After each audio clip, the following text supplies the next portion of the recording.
Жайма шуақ күндерді алдыға салып сәуір айы басталды. Сәуір өзінің алғашқы күндерін әзілмен айшықтап күлкімен көмкеріп келді. Құшағы мейірімге, сүйіспеншілікке толы сәуірдің ықыласынан жердің тоңы жібіп сызы да кете бастаған екен. Қайырлы таң, құрметті көрермендер, бүгін жұма, сәуірдің 4-і. Әнші Құралай мен Мирас жаңа үнтаспасын шығарып, өнер мектебін ашты. Актриса Торғын Смайылованы елдің бәрі неге Айсұлу деп атап жүр. Алматыда Сыдық Мұхамеджановтың Айсұлу комедиялық операсының тұсауы кесілді. Шаштан әртүрлі бұйым жасайтын қолөнер иесі кім? Дәл қазір тәтті ұйқының көрпесін түріп төсектен тұрған жандар үшін қайырлы таң. 4 сәуірде адамзат тарихында өте маңызды оқиғалар орын алған екен.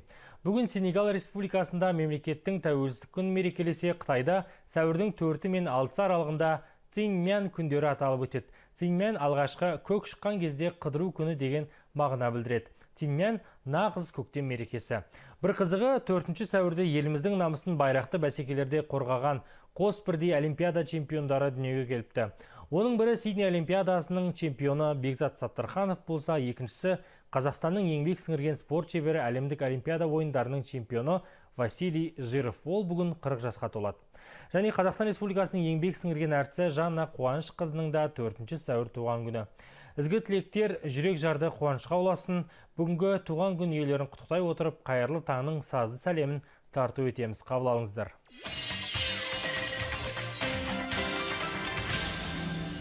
Көруге көздер ашық, сезуге көңіл ояу, түнімен ұйқы қашып, қалғанда таңға таяу, ақырын есік ашып, төменге түстім баяу, асықпай анық басып, көшеге шықтым жаяу. Оянды ерте қала, асығып суыт жандар, тыныққан оймен сана, жүгіріп шыныққандар. Оянды ерте құстар, және де терек талдар, оятты біреулерді, тірлікпен себеп салдар. О, қала, о біздің әсем қала, төзімде тағат бар ма, өмірлік сұрақтарға өзіңде жауап бар ма? О, қала, о біздің ару қала, сөзіме үн қатпаған, жай күйін жұмбақ маған, сырымды кімге ақтарам?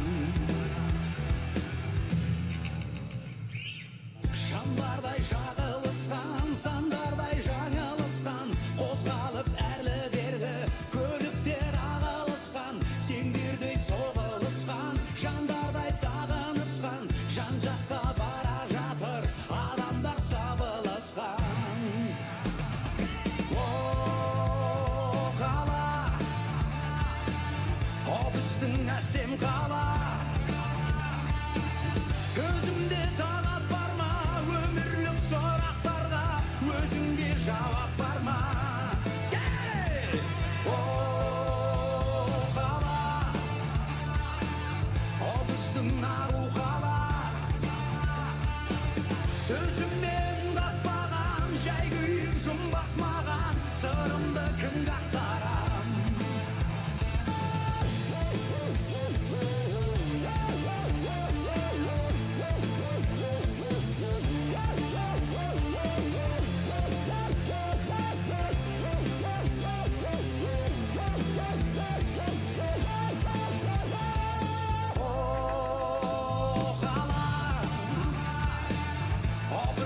Әсем қала, төзімде тағат бар ма, өмірлік сұрақтарға өзіңде жауап бар ма? О, қала, о біздің ару қала, сөзіме үн қатпаған, жай күйін жұмбақ маған, сырымды кімге ақтарам? Сөзіме үн қатпаған, жай күйін жұмбақ маған, сырымды кімге ақтарам?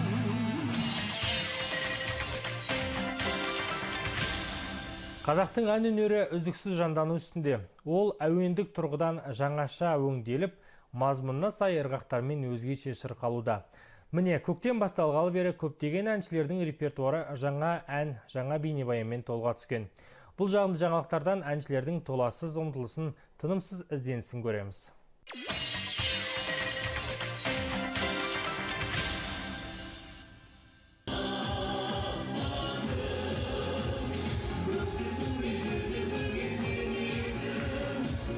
Өмірде де өнерде де жұптары жазылмаған әнші Мирас пен Құралай үшін биылғы көктем шабыттың шыңдалған кезі болды. Асыл жарым атты ән жинақтарын жарыққа шығарған Қосшыптың қуанышын бөлісуге өнер иелерінің тайлы тұяқ қалмай жиналды. Классика мен эстраданы қапсыра білген өнер иелерінің құрметіне Жанар Айжанова шашу шашса, Майра Ильясова мен Мұқасан Шахзадаев жаңа үнтаспаның тұсауын кесті.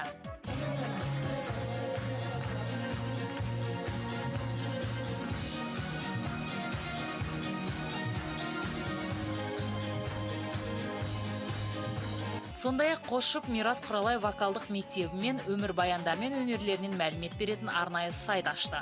Құралайдың басшылық етуімен құрылған мектепке іріктеу жүріп жатыр. Әзірге саз орталығына небәрі 10 ғана дарынды жас қабылданбақ. Өмір жолдарын өнермен өрнектеген дуэт мұнымен тоқтап қалмақ емес. Сәуір айында жаңа бейнебаян түсіріп, шығармашылық кештерін өткізбек. Қос жүрек бір тілек. Бүгінде 3 баланың ата-анасы атанған өнерлі жұп өздерінің жаңа сайттары арқылы арнайы дауыстар қорын ашуды жоспарлап отыр. Себебі осы өмірден өткен өнер иелерінің таспаға жазылған бейнелер мен дауыстарын жинақтау арқылы оны ұрпақтан ұрпаққа мұра етіп қалдырмақ. Биылғы көктем опера өнерінің де табынушыларын әсерлі жаңа қойылыммен қуантты. Әлемдік опера сахналарында өнер көрсетіп жүрген өнер жұлдыздары өздерінің таланттарын мойындата отырып сахна шымылдығын ашқан бұл қойылымға асқан жауапкершілікпен дайындалғандығын аңғартты. Біздің әріптестеріміз 50 жылдан кейін сахнаға қайта оралған қойылымды тамашалап қайтқан еді. Бейнематериалымызға кезектіреміз. Абай атындағы мемлекеттік академиялық опера және балет театрында осыдан 50 жыл бұрын сахналанған қойылымның жаңартылған нұсқасы көрермен назарына ұсынылды. Туынды авторы биыл 90 жылдығы аталып өтетін классик композиторларымыздың бірі КСРО халық артисі мемлекеттік сыйлықтың лауреаты Сыдық Мұхамеджанов. Национальный репертуар нашем театре представлен. Театрымыздың репертуары көбінесе эпикалық, батырлық, трагедиялық жанрдағы шығармалардан құралған. Сондықтан көрерменнің көңілін жадыратып, күнделікті күйбең тіршілікті бір сәт ұмытуға мүмкіндік беретін лирика-комедиялық туынды қажет деп шештік. Постановки лирическо-комедийного плана. Ұлттық опера тарихында тұңғыш әрі жалғыз комедиялық шығарма Айсұлу операсына арқау болған Қуандық Шаңғытбаев пен Қанабек Байсейітов пьесасы алдымен Мұхтар Әуезов атындағы академиялық драма театрында Беу қыздарай деген атпен қойылған. Араға 4 жыл салып, Сыдық Мұхамеджановтың операсы сахналанды. Айсұлу образын Роза Жаманова сомдаса, Серке партиясын Ермек Серкебаев орындаған болатын. Ойыныңнан біреуі, қонышыңнан біреуі, балағыңнан біреуі, тамағыңнан біреуі, оң қалтадан біреуі, сол қалтадан біреуі. Соғырып апшетінен, бір-бір сүйіп бетінен, манып алып тұмсығын қазандағы қаймаққа сәз жересін ұйықтатып, арғасысын аржақтан пай-пай жездігі. Пай!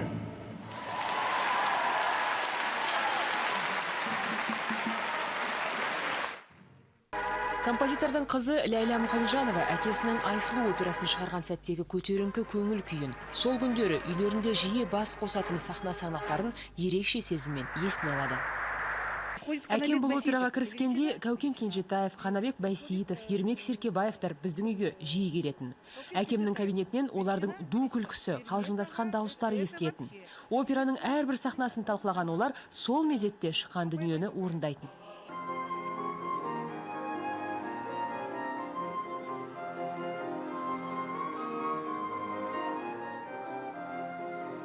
Қазіргі жастарға таныс Қырманға кел қалқатай әні операға енгізілген Сыдық Мұхамеджановтың жалғыз әні емес.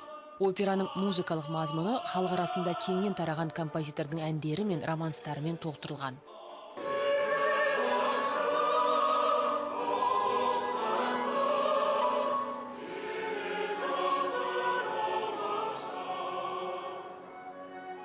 Операның жаңартылған нұсқасын сахналаған қоюшы режиссер Мұрат Шалабаев туындыдағы өзгерістер заман талабына сай енгізілгенін айтты.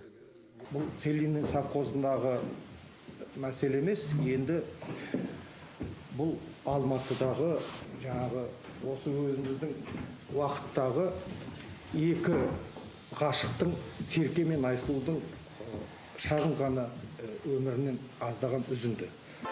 Әлемнің әйгілі сахналарында өнер көрсетіп жүрген жезтаңдай әнші Майра Мұхамедқызы әуезді әуен шебері Сыдық Мұхамеджановты осы туындысы арқылы жаңа қырынан танығанын жасырмады. Мен үшін сондай үлкен классикалық композиторлар Чайковскиймен тең көрем ол кісіні. Өйткені әрбір мелодиясы, әрбір жаңағы әндегі музыкадағы би болсын, вальс болсын, соның бәрі сондай жас.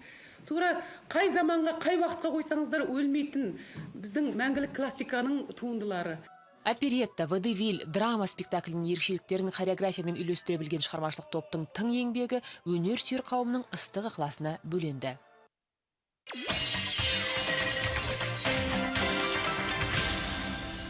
Бүгін Алматының Абай атындағы опера және балет театрында сахналанған Айсұлу қойылымдағы басты кейіпкер Айсұлудың рөлін сомдаған актриса Торғын Әбиболлақызы Смайылова біздің студиямызда қонақта.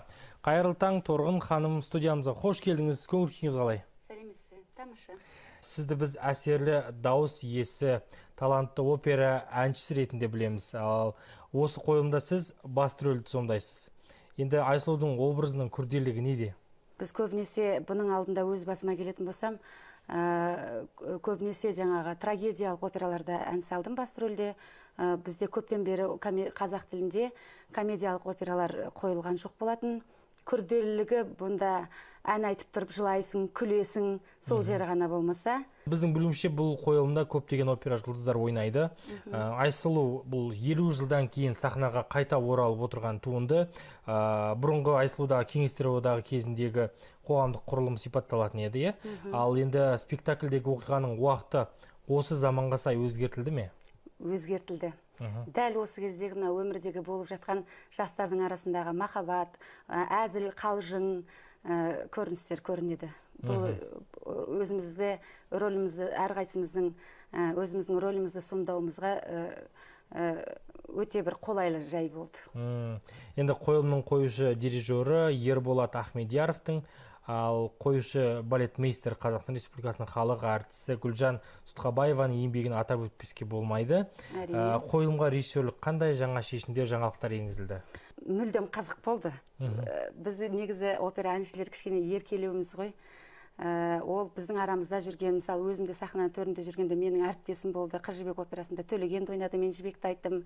Севелдік шаш таразында ол жаңа граф Альмавиваны айтса, мен Разинаны айттым. Сол сияқты басқа да партнерларымен бірге сахнаға шығып жүргендіктен ол кісіге өте қиын болды. Енді режиссер бұл жерде жаңағы мінезді болмаса нәтижелі шықпайды ғой.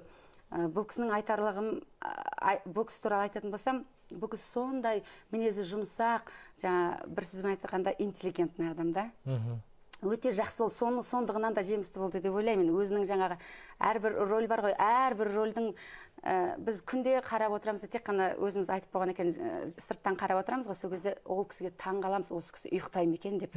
Өйткені бір рөлді дұрыс, енді біз көбінесе бітіп статично айтып үйреніп қалғанбыз, ол кісі әрбір көздің көз қарасының қимылы, қолдың қимылы, соны әйелдің рөлі болсын, ер адамның рөлі болсын, өзі салып береді. Ол адамды бірден, екіден, ештен дұрыс болмаса, оны 10 ретке дейін ойнап береді. Сол жағынан ол өзінің жаңағы жұмысына деген қызығушылығымен бізді тарта білді өзіне деген. Тамаша. Абай атындағы опера және балет театрының құрылғандығына биыл 80 жыл толады ғой. Енді алдағы уақытта осыған орай қандай қойылымдармен көрермендерді қуантасыздар? Енді басы басталып жатыр ғой, жаңағы біздің опера театрының директоры Габит Несіпбаев Төлеутайұлы алғашқыда осы енді қазағымыздың шаңырағы болғандықтан қазақ операсының жаңағы құрамын жандандыру барысында осы комедиялық операны ұсынған сол кісі болатын. Бізді жаңағы әншілерді жинап алып айтты, осылай жаңағы бағдарламамызды ұлғайтайық, қосайық, жаңағы келген халықты өмірі жылатпай күлдірейік деп. Енді оның айтқаны болды ғой, бәріміз де бірінші кезде кішкене қорқақтадық, оның жасыратын түгі жоқ. Басқа күрделі қойылымдар 4 ай, 3 айға дейін, 6 айға дейін созылады. Ал бұл біздің Айсұлу операсы 2 айда бар болған, дайын болды. Сондықтан алдағы уақытта бізде осы апрель айында жаңағы Прокофьевтің Монтеки Капулетти операсын қойғалы жатыр, 80 жылдыққа арналған. Пландар көп, оның алдын ала айтып қоймайын енді. Жақсы. Енді оның барлығын уақыты келгенде біле жатармыз.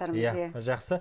Енді әдетте әншілерден ән сұраймыз, күйшілерден күй сұраймыз, ақындардан жыр сұраймыз. Бүгін енді қазір мүмкіндік болса, өзіңізден бір дауысыңызды естісек, бір ән болса. Ән болса дейсіз ба? Енді жаңа Айсұлудың комедиялық операсында конкурсқа қатысады ғой. Сол конкурсқа қатысқанда өзі Сыдық Мұхамеджанов композитор Сыдық Мұхамеджановтың әндерінің өзі өте керемет әндер ғой. Ол бұрынғы жазылған Айсұлу операсында болмаған, оны қосты да жақын жандандыру барысында. Сол жаңағы тербеледі тыңдала деген әнін айтып берейін енді.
Бәрекелді, тамаша. Ұйқысын аша алмай отырған көрермендеріміз бір сергіп қалған шығар. Торғын ханым, бүгінгі әдемі әңгімеңіз бен әніңізге көп рахмет. Сізге тек қана шығармашылық табыстар тілейміз. Көрермендеріңіз көбейсін дегіміз келеді. Ал біз бағдарламамызды әрі қарай жалғастырамыз.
бар күннен өлеңімнен жарқылы асуларға бет алдым мен қия жолдар арқылы жартастың да қатты тәнін жарып өтер қарағай күттім күннің сәтті таңын жастығыма қарамай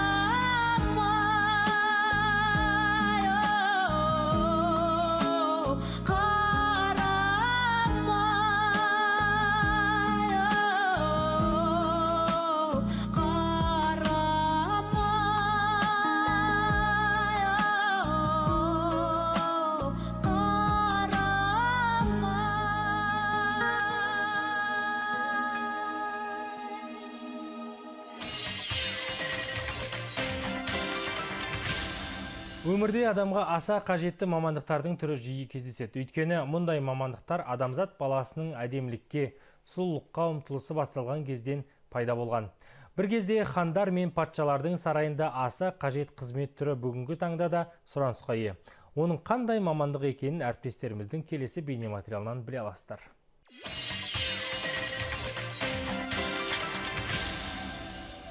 Жазира Әбілхайырова. Қазақтың бұл қаршадай қызы қазаққа онша танымал емес, бірақ еңбегін алыс жақын шетел мойындап жатыр. Жазира өнбейтін істен өнімді дүние жасаудың шебері. Оның жинайтыны шаш. Түрлі шаштарды құбылтып, әртүрлі бұйымдар жасайды. Мына қызыл мұрт, сұр мұрт, қоңыр сақал бәрі Жазираның жұмысы. Әр шашты талдап отырып таңдап, дәлдеп отырып қиып, белгілі бір формаға келтіреді. Театрдағы әртістер әрлеушілерден тыс Жазираның еңбегіне де мұқтаж. Жазира шашты қайдан алатынын білесіз бе? Енді мынау неше алтауы ма? Менде осындай алтау бар. Мен 6 мың сатып алдым. Басыңыздағы шашыңызды санап көрдіңіз бе? Меніңше оған шыдам жетпейді. Ал мынандай парикті қолмен тігіп, әр ғылым бір-бірден түйіп отырған Жазира қыздың шыдамдығына таңғалмай көріңіз. О, мына білекте қос бұрымды қараңыз. Қай арудың бұрымы екен? Түрме бұрымдар. Сонда табиғи бұрым ба? Жоқ, мынау түйенің несінен жасалған, жүнінен верблюшка дейді. Косыз верблюшка. Екі пар, солар Перғауынның түрлі суретін көргенмен, оның бас киімін шаштан жасағанды бірінші рет көруім. Көлденең өрілген өрімде көлделенген қылда көз тартады. Ал мынау ханшайымдардың киетін тәжі, шаштан жасалған шаш таж. Ыбырай Алтынсариннің бір шығармасында дүниеде керексіз нәрсе болмайды дейтін еді ғой. Біз керексіз санайтын шаштарды құлпыртып жүрген Жазираның қолы расымен де алтын. Шаш пен қылды өнер өлкесінде пайдалану қазақ даласында ежелден де болған. Мәселен, саз аспаптарының шектерінен тыс дулығаның басына, қалқанның ортасына жылқының ту құйрығын таққанын білеміз. Ал өнері мен білімі ілгері кеткен батыс елдерінде үй жинаушылар түскен шашты да жинап, ханшайымдар одан түрлі бейнелер жасаған екен. Шаш өнерін өзінше өрнектеп, қазақы болмыста дамытып жүрген Жазираның кәсібі көп ешкім аяқ баспаған тың секілді.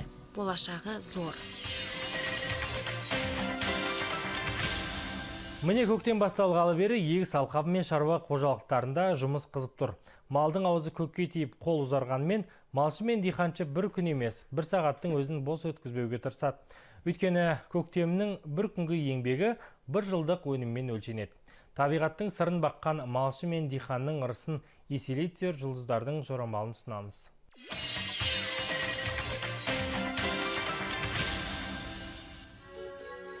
Тоқты, осы аптада бәрі сіз ойлағандай болмаған үшін қынжыласыз, бірақ сабыр сақтап өткеннің есігін жабуға тырыспаңыз. Жақындарыңыздан көмек сұрап көрсеңіз қайтеді. Торпақ. Бүгін торпақтар үшін дұрыс шешім қабылдауға қолайлы күн. Айтқан ақылды тыңдай білген абзал. Егіздер. Өнерде жүрген егіздерге бүгін тосын сый бар. Жұмыста басшылық сізді байқап, көз қырымен әрекетіңізді бақылап көреді. Жұлдыздар сүйінші сізді көп күттірмейді деп отыр. Шаян. Жұманы жеке шығармашылықпен айналысуға арнаған дұрыс. Ал ұжымдағы істі дүйсенбіде жалғастырасыз. Демалыс күндері үйде картина жазумен айналысқан дұрыс. Арыстан. Сән үлгілерін дайындап жатқан дизайнерлерді жетістік күтіп тұр. Тың жобалар бізде ғана емес, тіпті шетелге де шығарылуы ықтимал. Барлығы сізге байланысты. Бикеш. Көңіліңіз жайдарланып, қызметіңізге ерекше толғаныспен кірісіп кетесіз. Бүгін демалысқа көбірек көңіл бөліп, ғылыми жобаларды келесі аптаға қалдырсаңыз жөн болады. Таразы, бүгін күніңіз қуанышқа, сәттілікке, мейірімділікке толы болмақ. Ақ жарқын көңіліңіз айналаға керемет сый болады. Саршаян белгісінде туылған ғалымдар шаршап шалдыққанын түсінеді. Тіпті жұмысқа зауқы болмай шаршағанын біледі. Сізге демалатын уақыт келген секілді. Мерген. Суретші мергендер жеке көрме өткізуді көптен бері армандап жүрген анық. Уақыт жетті. Ойламаған жерден демеушілер де табылып қалады. Тауешкі. Кино саласында талмай еңбек етіп жүрген тауешкілерді өзгеріс күтеді. Ол үшін жасаған әрекеттеріңізді 7 рет өлшеп, 1 рет шешім қабылдай білген абзал. Суғойғыш. Өнер, білім саласында жүрген мамандар бүгін алысқа қармақ тастауы мүмкін. Өз шамаңыздан тыс шаруаны атқарамын деп бел буып қойыпсыз. Ұмтылмағанға отыз жоқ деген бар емес пе? Балық. Сезімге тым берілгіш бола бермеңіз. Өнерлі екеніңізге дау жоқ. Өз-өзіңізді қолға алып, туындыны демалыс күндері аяқтауға кірісіңіз. Міне, шапағатты шуағын сепкен күн ұясынан көтеріліп келеді. Дала гүл, дала жұмақ, дала көктем. Бәрімізді сыртта шабыт пен шаттық шақырып тұрғандай. Күн сондай нұрлы. Ендеше бүгінгі жұма бәрімізге табыс пен береке сыйласын. Біздің таңғы жүздесуіміз осымен аяқталды. Дүйсенбіде кездескенше аман сау болыңыздар.